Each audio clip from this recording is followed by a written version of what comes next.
Area 51, popularized by Hollywood movies, TV shows, books, video games, and urban legends, has been shrouded in mystery for decades. So it only makes sense that the rumored alien secrets held within this remote desert site would get a reboot in the social media age, leading to a recent proposed raid of the base on Facebook in which over 1.5 million people have signed on to. But to understand why people want to raid the base in the first place, we need to take a look at the actual history of Area 51 and the conspiracy theories born out of the elusive location.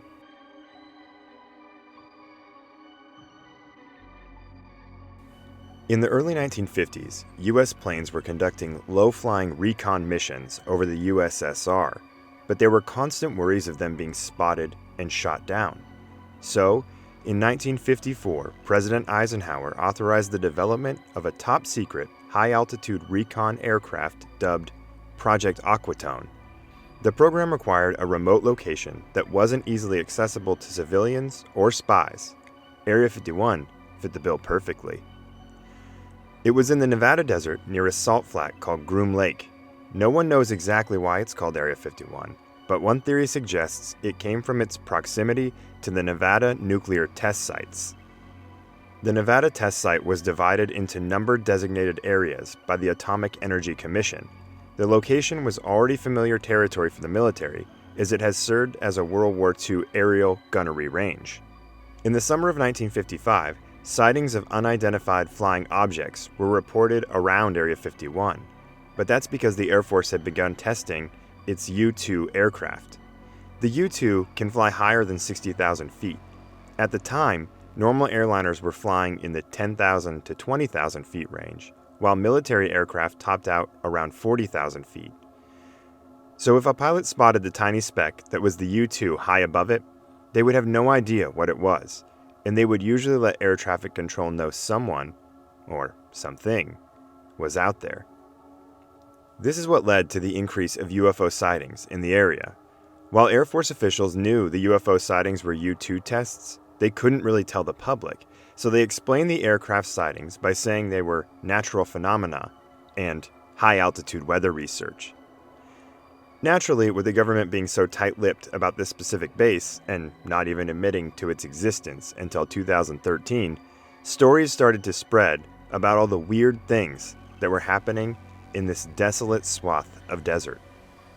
A persistent legend involving Area 51 concerns a supposed gray, which is a term used for an alien archetype described by many as short, gray, and with large almond eyes, named Jayrod. He allegedly survived a UFO crash in Kingman, Arizona in the early 1950s, and the government took him to Area 51. Dan Birch, a microbiologist who worked for the Defense Intelligence Agency, first reported the story.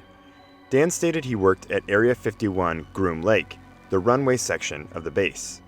Dan claimed the government had him take tissue samples from the captured alien. Jayrod and Birch became friends over the course of the 2 years Dan worked on the project. Jayrod communicated with Dan through something called shared consciousness, telling him many stories about Jayrod's civilization and past. Jayrod related that his race inhabited Earth thousands of years ago, but they were forced to leave due to global natural catastrophes. He alleged that the Greys wanted to return to Earth to establish relations with humans and recover some genetic variants through human DNA. But Birch's story became less credible when he ended his tale by claiming to have saved Jayrod by taking him to Abydos in Egypt and sending Jayrod through a natural star portal. One of the bigger conspiracy theories out there not only questions the authenticity of the 1969 moon landing, but claims it was staged at Area 51. Bill Kaysing, author of We Never Went to the Moon, America's $30 billion swindle, believes NASA officials filmed the fake landing within the base, brainwashed the astronauts, and used lunar meteorites picked up in Antarctica as a stand-in for moon rocks. Famous WWF wrestler, actor, author, Navy SEAL, and successful politician Jesse Ventura took a keen interest in Area 51 for practical reasons. Every year, hundreds of millions of taxpayers' monies fund the mysterious events at Area 51, but no one, including politicians, knows what's happening there. Ventura conducted his own investigation. He met with ex-workers and aeronautical engineers who worked at the facility. Ventura reported that Michael Schratt, a former aeronautical engineer at the site, said there were no aliens at the base. He claimed Area 51 houses various experimental technologies that are at least 50 years ahead of anything currently in use. Schratt has stated on the record, "Things you saw in Star Wars and Star Trek, we've been there, done that, and either put it to use or realized it's not worth the effort." Schratt describes some of the experimental aircraft as lighter-than-air vehicles called natural buoyancy craft. These crafts, along with the superstall and flux liner, use naturally occurring electrical charges and do not require batteries to operate. Schratt claims the flux liner appears similar to craft described in the ancient Hindu text, the Bhagavad Gita. According to this engineer, the government uses the belief in UFO phenomena to hide what really transpires at Area 51. But the most famous story, and the one that really blew the myth of Area 51 wide open, was the testimony of Bob Lazar. In May 1989, Lazar appeared in an interview with investigative reporter George Knapp on Las Vegas TV station KLAS under the pseudonym Dennis and with his face hidden to discuss his purported employment at S4, a subsidiary facility he claimed exists near United States Air Force facility, Area 51. He said the facility was adjacent to Papoose Lake, which is located south of the main Area 51 facility at Groom Lake. He claimed the site consisted of concealed aircraft hangars built into a mountainside.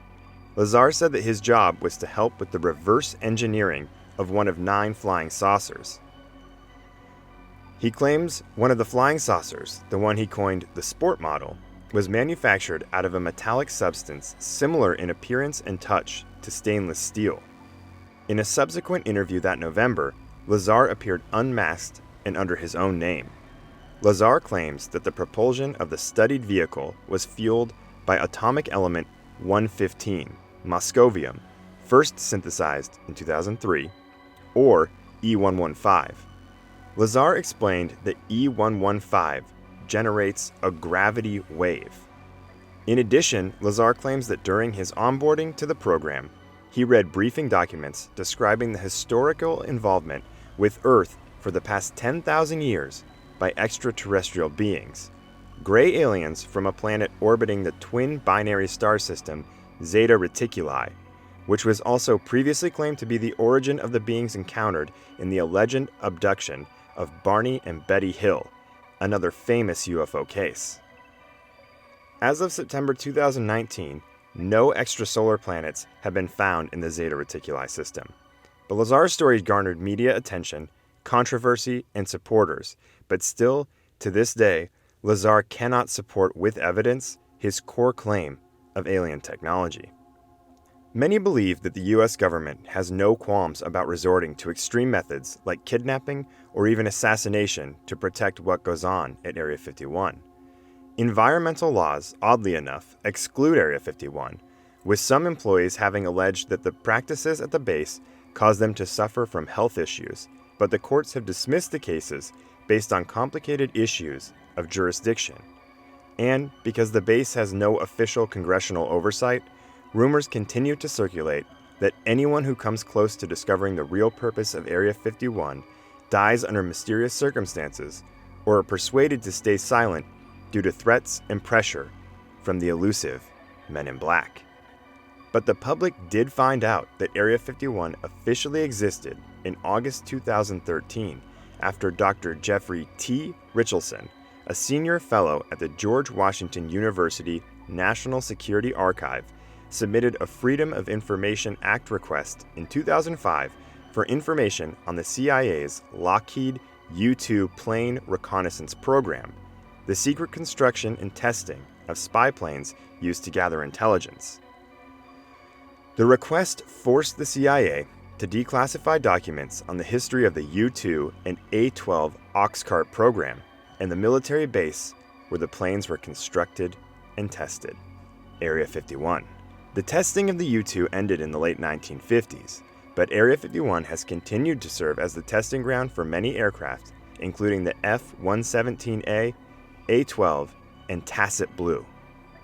And despite the more mundane explanations of secret government experimental aircraft testing, many still believe aliens and UFOs form a part of the work at Area 51. And if you're ever at the Las Vegas airport, keep an eye out for some small, unmarked passenger planes in a fenced-off area. Apparently, that's how Area 51 employees get to work from their homes in Vegas. Pretty weird for a base that is only testing experimental aircraft.